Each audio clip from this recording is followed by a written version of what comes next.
The actual name of this pad is called Drake Pad. I kid you not.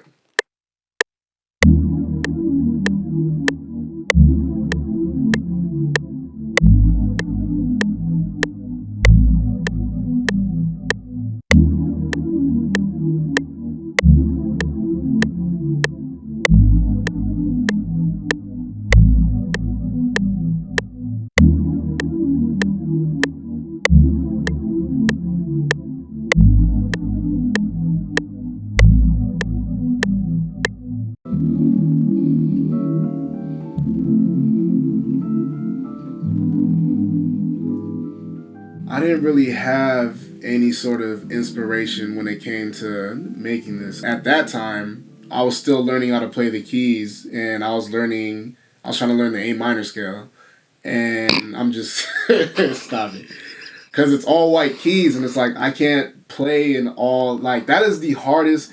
A minor and C major are the hardest scale for me to play, because I see a lot of my chords as shapes. I'm playing in that scale and I'm just trying to figure out like different shapes. And I think I accidentally pressed the chord. Then I was like, okay, I have this chord here. So how could I resolve it? It's not about how you start, but it's about where you end up.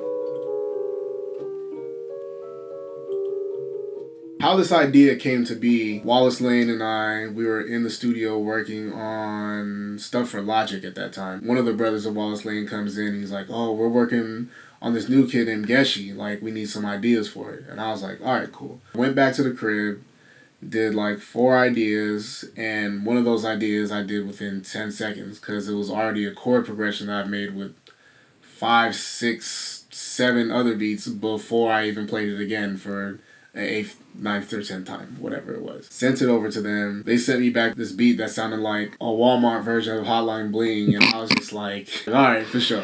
They didn't think nothing of it. They sent the beat over to G-Rai. G-Rai told him to take the drums off. Talking about G-Rai to work with a Hit Boy? Yeah. Okay. Surf Club G-Rai. Surf Club, yeah. They took off the drums, sent him the music, and he had the drums on it. Wallace Lane's, one of the members' girlfriends, found a vocal sample, and they put it in there, but you can't hear it from what they were saying. And then he made that play to Drake.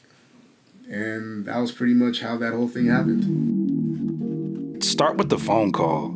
Like, what was the phone call like when it was confirmed that you might be working on this particular situation with Drake? Man, so I'm in Norway kicking it, nothing too crazy. And I just get a real cryptic phone call from Wallace Lane, and they're, oh, our lives are about to change and this and that. Didn't want to tell me how or what was going on. And then they slipped up and said Drake's name, and I was like, hold on. We're on Drake's album? It hasn't even been a full year after I graduated. I'm not even really in the industry yet. This is my first major label placement, and it's with Drake. It doesn't even feel real that I'm on this album, and I'm just like, nah, there's no way. I didn't believe it until I had another call with Murder Beats manager. He was just like, oh yeah, congrats on the placement. You could either get $3,000 or you can take publishing. Wait, what? Yes. So they were trying to pass you off as a session player, so I had to say that you helped us with the chords. And I was just like, the same chords we just heard you play right now. Yeah, pretty much. And I was just like, okay. And he was like, yeah, man, they were trying to pass you off as a session player and blah, blah, blah. But, they're going to call you soon. So don't try to ask for more than you deserve, or else they'll take you off the record and they'll have somebody else replay your chords. Is this a norm in the industry? Does this happen often? I mean, I've heard stories of it happening. I don't know if it's still happening these days. I mean, but it's also very, like, you never know what happens, like, what could happen within this industry. Anything's liable to happen. And I've already heard the stories, but the only thing that I knew, luckily, at that early stage in my career was to always take the publishing. Why? Well, for one, that $3,000 would have been spent within a month or two. It's like your first check off a placement. Like, if you've been doing music for a long time and you've never seen a big check before, like $3,000 isn't even that big of a check. I mean, it's pretty big, but like Pause. But $3,000. It's like, okay, I can get $3,000 now, or I can take this publishing, and as long as people play the song, I'm going to keep getting paid off of that. That came out 2017. We're in 2025. So I've definitely made more than $3,000 off of that record and counting to this day off of that. So You had some kind of a challenging conversation that dealt with publishing versus masters. I wasn't going to get an advance, and I wasn't getting nothing on the masters. So I could either take the publishing or I could take the $3,000, but can't have both or the master. So whatever. Took the publishing. Publishing, that's the money that you basically acquire when it's being played on television, radio, commercials, like, your performance rights organization or PRO. They go out and see how many times and where that song is played, and they go and collect that money for you, and they cut you a check every 3 months or every quarter of the year. And as far as the masters, that's like the actual, I don't even want to use the term the physical sale anymore, because it's like there aren't really any more physical. It's supposed to be the physical sale of the actual recording of the song, and you get paid off for that as well, as long as the artist signs that sound exchange form and you're able to turn that in. You still don't know if you got it until Drake does some kind of premiere on Apple Music? I have no idea that I'm on it, and because there's no paperwork, there's no nothing. It was just, oh yeah, we're on the album. And I'm just like, it doesn't feel like I'm on the album, or it doesn't feel like we're on the album, so I'm just hearing by word of mouth from Wallace Lane, like, we're on the album. That's what they're telling us. He's premiering the thing on Apple Music. I think I'm in the parking lot of I was leaving Stater Brothers. I'm just listening, and I'm just like, man, 9 songs in, we're probably not even on this album. And as soon as I finished thinking that thought, I hear my chords playing. I was like, we on there. We on there. We on. I drove straight back home, and I told my mom. She didn't understand the magnitude of what it was. So. Then Wallace Lane called me, and then we're all just on the phone screaming and celebrating. And then she realizes, like, oh, this is actually a big deal. Now, what was the issue with you posting on social media? So, in the hashtag of my first post, I put Chords by Nabian. I get a call from Wallace Lane. Dude is screaming on the phone like, yo, you can't put Chords by Nabian. We already agreed that it was additional production. You got to say that we helped you with the chords or blah, blah, blah. You got to change your post.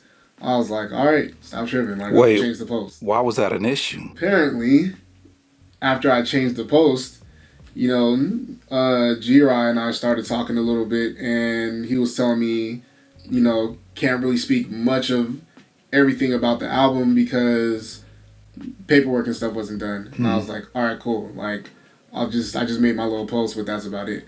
And then he hit me saying, like, yo, I see that you put Chords by Nabian on there. If you did the chords, then what did Wallace Lane do? Oh. And that's when I realized, like, oh, shit.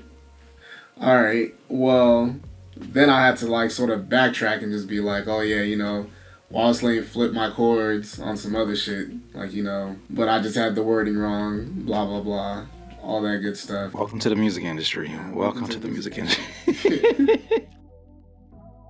In spite of the things going the way that they did with the business, how would you say that this moment impacted your career moving forward? First off, I started getting hit up by A&Rs from different labels for beats, and then I was also getting approached with, like, admin deals and pub deals, and, like, I had no idea what any of that stuff was at that time.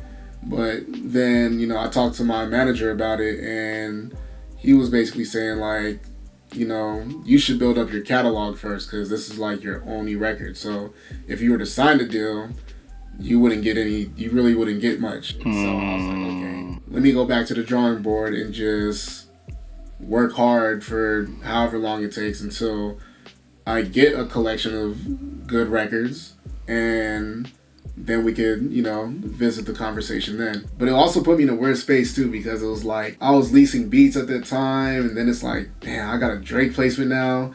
And so it was like the constant battle of like, am I diminishing my worth as a producer because like I'm still leasing beats, even though I have like this major label placement, or like, am I just in my head about it all? So it was like a constant back and forth battle with that for months. And then I just started just working on bigger projects, and I sort of just, I guess the beat leasing thing sort of just like fizzled out on its own afterwards. I feel like everybody gets screwed over their first 1 or 2 placements.